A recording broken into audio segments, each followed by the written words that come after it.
What's good, big dogs? Welcome back into another episode here on Fridays with myself on the BDGE Dynasty channel. My name is Adam. If you're new to the channel, make sure you go down and hit that subscribe button so you do not miss any of the content that we're bringing to you Monday through Friday every single week. Today, what I want to do to focus on the strategy side of things is actually give you a little POV of my team, give you an idea of one of the teams that I've actually messed up the last 2 years. That's right, I missed the playoffs last year and the year prior. A couple moves and some things that I did actually caused me more heartache than good. But now what I'm going to do is show you, moving into this offseason, where this team was and the 5 trades that I've already made to make this team go from a pretender into a contender this season. So that's what we're going to get into. But before we do that, you already know what time it is. I need you to stand up, tuck your shirts in, stop yapping. It's time to eat.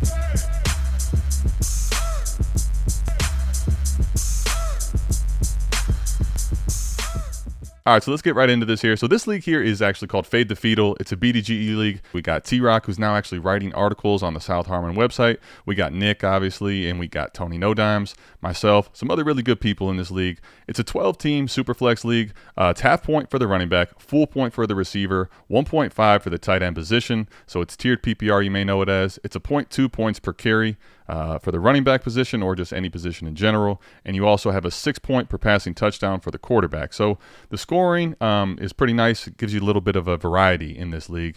And it is a start 10. So with the Superflex, you start 2 running backs, 3 receivers, a tight end, 2 flexes, and ultimately the super flex for the 10th spot. So now going into last year, right? So I'm sitting there and I'm thinking, all right, this team's going to be in a good position to contend. I've done some things, reassembled some stuff on my team with the idea of contending. Now, ultimately, that didn't come to pass. And a big part of the reason of that, when you have a 6 point per passing touchdown, super flex league, when you're only starting 10 players, the quarterbacks really drive and dictate a lot of not only the market, but the production, the points per game. So if you have 2 really good quarterbacks, or you don't have 2 really good quarterbacks, that can come into play huge when you're winning or losing games in a Superflex league like this one in Fade the Fetal. Point is, my quarterback room going into last year was Dak Prescott at quarterback 1, and then I had Deshaun Watson at quarterback 2, and then I had Danny Dimes as my quarterback 3. So the Superflex spot between Watson and Dimes, as well as having Dak Prescott, felt really good. Didn't feel super elite, obviously, but I felt like I had 3 top 15, 16 options based on what we were thinking going into the 2023 season. In particular, Watson and Danny Dimes both were horrible last year. Both of them, not only did they not play very well when on the field, but their availability really killed me. And couple the fact that with those 2 guys really underperforming, neither one of them played in week 6. I didn't even have a quarterback to put in my lineup in Superflex. But additionally, Dak Prescott came out of the gates really, really slow last year. You may remember how great he was to finish the season, but in weeks 1 through 6, before they had their bye in week 7, he only had 1 week where he finished very well. The large majority of those weeks were very underwhelming. So for the first 7 weeks, this team really had no chance to get out of the gates. I was 2-5, and at that point, it was clear that I had to pivot and reassemble things with the idea of competing for 2024. Not what I was hoping to do at all, but there were some clear things that I learned from last season. But with all that out of the way, can't go back and fix what you did wrong last year. Let's take a look. What am I going to do to turn this team around into the 2024 season and make it a contender? So let's take a look at what I had assembled in both players and in assets with picks, obviously. And then let's take a look at the 5 dynasty trades that I made to try to pivot this team into a contender. So going from top to bottom here, we got Dak Prescott, Deshaun Watson, and Danny Dimes still as the quarterback room, right? At this point, I feel pretty good about Dak as my quarterback 1, or definitely if he was my super flex option. Really like that, but the reality is Deshaun Watson is proving that he is not anywhere near as reliable as I was hoping for at the quarterback 2 spot. And Danny Dimes, same thing. Losing Saquon Barkley, both of those guys also being injured, I don't feel secure at all in my super flex spot. So obviously quarterback 2 is my concern. When I'm evaluating something like this, going from a pretender to a contender, the next position after quarterback I'm looking at is wide receiver. And at the top, I got Garrett Wilson, who last year we were hoping big things were going to come from with Aaron Rodgers in town, but all for Aaron Rodgers to get hurt immediately in the first game. That basically derailed Garrett Wilson, and the hype that we had for him turned his season into a pretender realistically as well. So we got Garrett Wilson at wide receiver 1, DJ Moore my wide receiver 2, JSN at my 3, Jaden Reed at the 4. I got DeAndre Hopkins. While getting older, I still feel like he might have 1 or 2 decent seasons at flex, but he currently would be my 5. Gabe Davis, where we start getting gross now, is my wide receiver 6.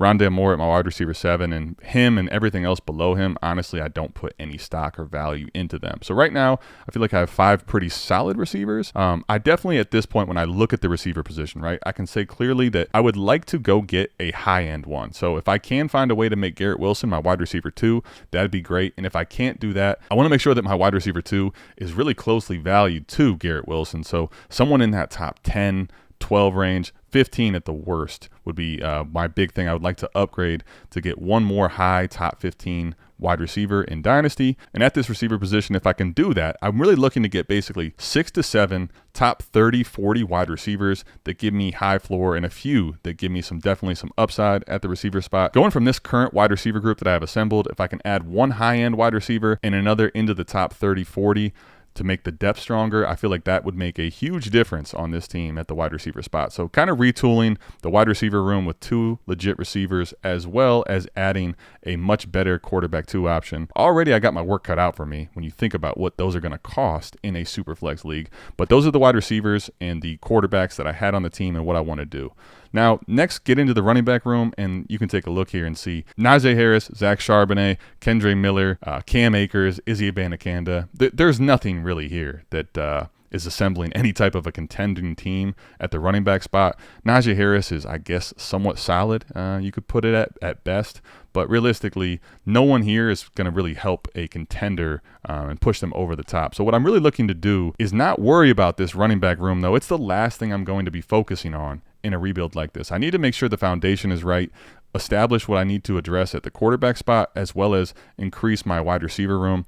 Once I do that, then I can have a better conversation and really assess, putting in a hero RB or adding a bunch of running backs that I think have realistic starting opportunities, or maybe you pop a guy like Devin Singletary from last year, guys that you didn't see coming, just kind of hit you with volume at the running back position. So that's where I'm looking at with the running back spot, but I'm not going to really be focusing or addressing too much of my attention there first.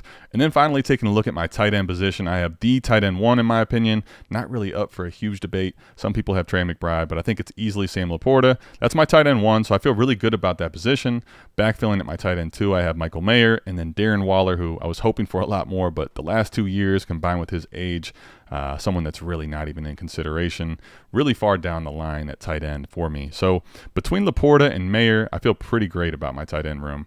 But the reality is, tight end is not a positional cornerstone piece for me. Like, I don't view Sam Laporta as a necessity for me to compete and contend in a dynasty league like this one. And with all the things, the lofty goals I have at receiver and in quarterback, the truth is I'm probably going to have to be okay with Sam Laporta coming to the table, being a chip that I bring out and use in a down tier. So if I can take Sam Laporta, pick up some dynasty value and go down to someone that is in top 8 range, top 10 range, that has the ability to be a difference maker at the tight end position, but doesn't offer the youth and probably quite as much upside as Sam Laporta does, that's something I'm going to have to consider. And at that point, I have to probably go just get a cheap tight end that basically what I'm trying to do is not bleed too much value at the tight end spot. But overall, when I look at the scoring of this league, and really when I take a look at Warp on South Harmon, the tight end position is not something that I'm really needing to have. So ultimately, Sam Laporta is going to have to be a bargaining chip for me.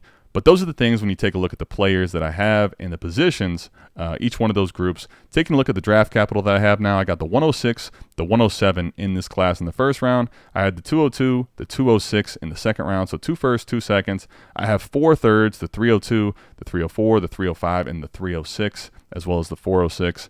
I also have my 2025 first as well as T-Rock's 2025 first by making moves. Once I decided I was definitely out of the mix last season, going into trying to figure out how to rebuild this team. So assembled together, that's what we're looking at. And let's go ahead and let's take a look at the first trade here that I've had to pop off to try to get this team built from a pretender into a contender. All right, so the first trade here up on the screen, that's going to be Nico Collins. I am requiring for a 25 first and third. So to give you the context behind this, T-Rock sent me 4 offers this day. The other 3 were pretty egregious, something I wasn't really looking to make. I didn't think the values made sense. However, this one was a lot more palatable. And the crux of the deal is that I had T-Rock's 25 first and third from previous trades we'd made in the season prior. He wants his flexibility back. He wants to be able to know that if things don't go perfectly, he has his 25 first back if it becomes a mid pick, let's say. I know that he has Patrick Mahomes and Jalen Hurts. He's a pretty good core group of players. I don't think that he has any intention or ability to take this to the 101 or 102 and early, 25 first without gutting his team. So I felt very good about this trade as far as the value of the picks itself. Now, giving people their flexibility back, I like to get someone that's really high up as far as value goes when that's the case. This kind of fit the bill for me, and with Nico Collins, he's a really polarizing one. I'm a little bit torn on it. I'm in between on Nico. I think there's some really high upside if he can continue to be the wide receiver 1 for CJ Stroud. Any receiver that's going to be catching the ball from, CJ Stroud for the next several years in Dynasty, I'm really intrigued by them, and I'd like to have them. But with Nico Collins flirting with this anywhere from wide receiver 10 to 15 value in Dynasty, it's really rich for me. I think there's a chance that if he continues to hold down that wide receiver 1 spot, that even this could be light. He could actually go higher than probably wide receiver 10, but I don't know what they plan to do in the draft. They have a lot of different ways that they can build value around CJ Stroud. When you got a rookie quarterback on that cheap of a contract and that has been this good, helped you win the division last year, they definitely could be looking to add a lot of different weapons around Nico Collins and Tank Dell, Dalton Schultz, who they retain. So Nico, for me, I see a range of outcomes that's kind of wide. I definitely understand the upside of Nico, so this is why I just had to take Nico Collins here for this pick, the 25 first and third. While I don't mind having future 25 picks, I just don't feel like in market, T-Rock's 25 first was going to be nearly as valuable to anyone else in the league as it was to him in this trade right here. So boom, we make this trade and we kind of got our feet wet. Let's see if we can keep the momentum going. All right, so now I've sent away those 25 picks of T-Rock, and I've acquired what could really fit the bill as my wide receiver 2 on this team. A very high potent upside player to go along Garrett Wilson. I could be done here, but when I make a move for someone like Nico Collins, or really just in general, I like to have a good handle on my league mates and try to figure out what they're looking to do with their teams. If I'm in any type of trade discussion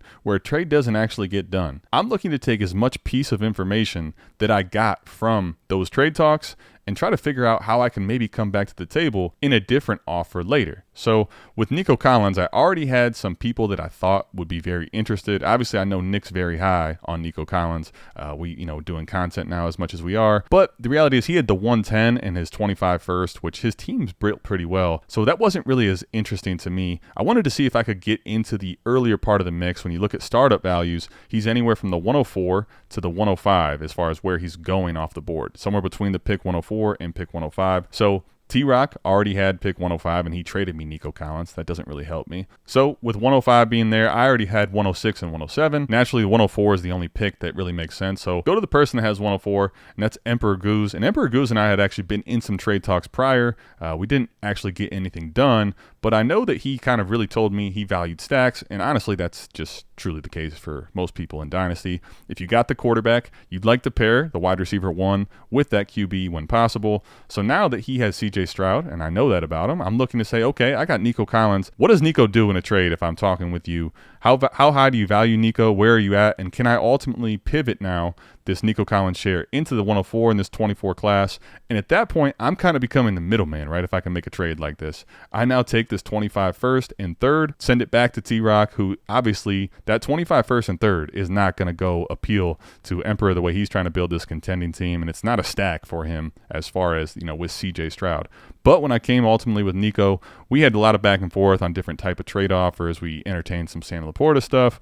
But at the end of the day, we got a deal done that we both agreed on, the 104 for Nico Collins. And now the fact that I was able to turn that 25 first of T-Rock's and his third that I don't think he's going to make early into the 104 in this class, that's just, playing the 4D side of things. So now after those series of trades, right, so now I'm sitting with the 104, the 106, the 107, the 202, and the 206, and I'm really thinking about this, and I don't feel the greatest about making all these picks. Now, I absolutely will if I had to, but obviously, I'm not done here. I want to make some more moves. So I'm in New York now at this point, and I'm talking with Tony in the office. We'd had a conversation a while prior on making a trade potentially where he was going to send me Mark Andrews, and he wanted to know what the plus was to go with Mark Andrews in order for me to give him Sam Laporta. And, I already talked about Sam Laporta probably has to be a chip that I bring to the table. This kind of gets exactly what I'm looking to do done as far as a tear down. But when you're making a move like this, it's not always agreeable as far as what the plus will be. So because we couldn't figure out what a simple plus was, we ended up having to make a monstrosity of a deal to ultimately get where we want to go. So this is the deal in total that you see here. I'll walk through kind of how we got there. But so Sam Laporta is being sent away from my team, as well as the 202 and the 107 in this class, as well as my 406 pick. I am acquiring, for sending those 4 pieces away, Mark Andrews, Jahmyr Gibbs, the 208 in the 24 class, as well as the 308. So basically, here's how this deal kind of happens, right? like I said, we couldn't figure out just a simple one-piece add-on to make it a 2-for-1 in the trade of Sam Laporta to Mark Andrews in a simple plus. So after doing multiple different things, Jahmyr Gibbs was brought to the table by Tony. He says, all right, what if I bring Jahmyr Gibbs to the table? What can that get me of your picks? I told him it's not going to be the 104, but 106 and 107 I'd be willing to entertain. Ultimately, just simply the 106 was not going to be enough for him. So we go with the 107, and then what is the plus going to be now on my end, going back to Tony, to offset the difference from Gibbs and 107? That ends up being the 202 and the 208. And I felt like that was pretty rich, but ultimately the 202, it feels very much like a late first in this class. The top 14, 15 picks especially, a lot tougher for me to let go. And I get back to 208, but it feels like at that spot, you know, the second round starts to get a lot more picked over. But ultimately, I wasn't going to let that piece kill the deal. And Gibbs was not someone that I'm looking to get quite yet at this point. But again, being flexible with what I'm trying to do and accomplish, I lock Gibbs into that running back one spot. I basically make happen that tight end value pivot where I go from Sam Laporta to Mark Andrews, still have a decent high-end option at tight end as far as points per game and production goes. I get this really good running back. I feel like Jahmyr Gibbs is very much in the conversation for running back one overall right now, the way he looked down the stretch in the second half, especially playing for Detroit last year. So I got Gibbs and I got Mark Andrews. Now I have this 208 and 308 to try to see if I can play with these picks and move them down the stretch, or if I'm going to have to make them. But ultimately, this deal I think is a fair one. I was trying to negotiate a little better of a return for myself, but trying to keep the momentum going and go to the spot I'm looking to. Ultimately, this was the next trade and the stop along the way. Let me know what you thought of this trade. Did I win? Did Tony win? Which side you want? All right, so obviously a lot of moving pieces in deal number 3 there. So let me go ahead and try to give you an update on where we're at as far as right now after deal 3. Obviously moving on from Sam Laporta and inserting in Mark Andrews. I get Jahmyr Gibbs to slide into my running back 1. Najee at running back 2 all of a sudden isn't necessarily that bad. Still have some stuff to do to improve that room, but that room looks entirely different. And I have the 104 and the 106 in the first round. I lose the 107. Also lose the 202, but I still have the 206 and the 208 in this class, as well as all those thirds that I had prior. So shuffling around, now this is where I'm at this point. And still, obviously, there's deal 4 and deal 5 that we're going to get to here that I think really help put me in an even better position to really accomplish all the things I'm looking to this offseason. But let's be real, I'm probably not even done after these 5. But this is giving you an update of all these different trades that I've made within the last week. So let's take a look at deal number 4 here with the 104 and the 106 in this class. Now, as far as the receivers go, I feel great about it. And there's Rome Odunze, there's Malik Neighbors, and then there's Marvin Harrison Jr. For me, Marv, then Malik, then Rome. That's the order I have them ranked in, but I ultimately feel like they're all similar tiered. So like if I got 2 of these guys, I'd feel awesome about my team. But ultimately, I'm looking to make sure I do get myself in a conversation of definitely getting a huge upgrade at my quarterback 2 spot. And with that in mind, I end up going to see what I can do to get myself into the 102. Corey Schumer has the 102. I know he's in a full nuclear rebuild. Some people in a nuclear rebuild are not really looking to come off the 102. They want to build around that as a cornerstone piece. And I get that, but I'm basically saying, Corey, what's it going to take? He says you have to give me at least the 104 or the 106. Now, generally speaking, I don't like to go from the 106 up to the 102 or even the 104 up to the 102. I like to do the other way around. But as I'm thinking about it, in order for me to get to this quarterback 2 that I feel really good about, a top 12, 15 asset at quarterback in the dynasty landscape right now at Superflex, probably going to have something better than the 104. Some people are very in and out on Jaden Daniels, Drake May, and I don't necessarily know for sure where they're going to go in the draft. If I get myself the 102, I definitely feel like I'm in the conversation of the elite quarterbacks in the trade. And then ultimately, if I was to make either one of those picks, I'm flexible with whether I'm taking a receiver at 2 and quarterback at 4 or vice versa. So, all right, so here's deal number 4 that I make with Corey. This one here is interesting, so let me know what you think about it. But I'm going up from the 106 to the 102. I want to get into that 102 pick. Again, I think that's going to give me so much different leverage as far as not just the player, but what I can do with that 102 in a trade. So I get the 102. He gets the 106. But in order to make that happen, what it's going to cost me is my 25 first I send to Corey. He actually had my 25 second, so I get that back. So it's a full round difference no matter what the pick ends up being. But I don't have any flexibility now. If things go awry and they don't go as planned next year, that could be more of a mid to early pick. Don't love having to give away my flexibility, but I think it's worth it in this scenario where I'm going to try to get myself into a very secure quarterback and upgrade the receiver position to put myself in the driver's seat for next season. I also have to give him a small tier up from the 212. He gets to bump up to the 208. Ultimately, that wasn't going to kill the deal. That was another thing that he was asking for. And this ultimately is what we end up settling on. And this gets me from the 106 to the 102. I do lose my future 25 first, but I get my second back. So let me know what you think of this deal in the comments. I'm curious where you're at as far as having your flexibility, or would you rather have this 102, a Marv or a Caleb type in this class? And ultimately, here is deal number 5. So deal number 5, there's a lot of moving pieces here.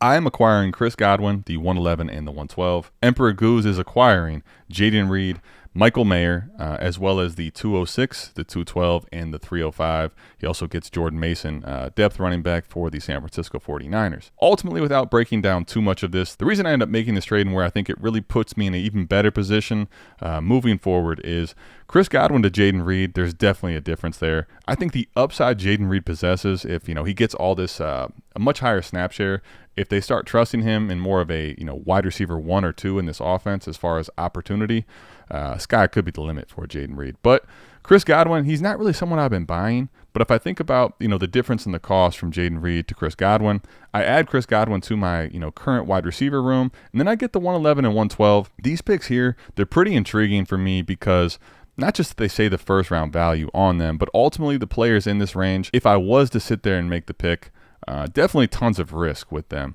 But for me, guys like Keon Coleman, Ladd McConkey, possibly an Adonai Mitchell, all in this mix at the 111 to 112 if I sat there and made the pick. Obviously, we don't know what their draft capital and landing spot's going to be, but I feel good about the depth of the receivers there if I had to. But I also think right now, if I add the 111 and 112 to people in a trade offer, where can I go? What can I get myself into? I think staying flexible, since we have so much time until the draft, for me, ultimately, while still staying with Chris Godwin at receiver, ends up being the reason I make this 5th trade. So now I'm sitting here with Dak Prescott, Deshaun Watson, Danny Dimes. I haven't actually moved any quarterbacks yet, but with the 102 and the 104 in this first round, as well as the 111 and the 112, I feel like I'm positioned to really go get a stud quarterback if I wanted to, as well as really addressing the receiver position, which let's take a look here. My receiver room right now currently is Garrett Wilson, DJ Moore, JSN, Chris Godwin now is my wide receiver 4, DeAndre Hopkins my 5, Gabe Davis is my 6. But ultimately, when I think about what I have as far as all these draft picks, 112, 111, and the 104 and the 102, I'm definitely planning on getting at least 2 receivers added to the mix here, whether that's a trade for a veteran or drafting, 2 to 3 of the receivers if I kept these picks. Think about that compared with now having, a really shitty running back room, frankly, to go into Jahmyr Gibbs and Najee Harris. Much better than I had before. And while I don't have Sam Laporta or Michael Mayer anymore, I still have, Mark Andrews, who's coming off the injury, and Darren Waller, the corpse of Darren Waller. But I'm really okay at the tight end position, and I think right now I'm in a position as far as both youth and potentially getting myself into high-end quality vets. I really feel like I'm in a much better position to contend going into the 2024 season. So there it is. Ultimately, those are the 5 dynasty trades that I made within the last week this offseason to really try and turn this team around. A team that has, failed the last couple seasons, but learning what I've learned from the past of those failures, trying to get myself back into this contention. I feel really good about what I've kind of assembled here. Obviously some moves that still could be made. So let me know, what do you think of the deals I made? What do you think of the assembly of players and picks that I have currently? What are some of the trades that you wouldn't have made that I made? Or do you think they're all really good? And ultimately, if this was your team currently, is there anything you'd be trying to do or some moves that you're thinking about in the future for this team? Let me know in the comments. That's where I'm at, the 5 trades to turn this team around. I'll see you back here, same time, same place, next Friday, talking dynasty strategy and trades from a different outlet than just my team. We'll see you then. I'm out of this thing. Peace.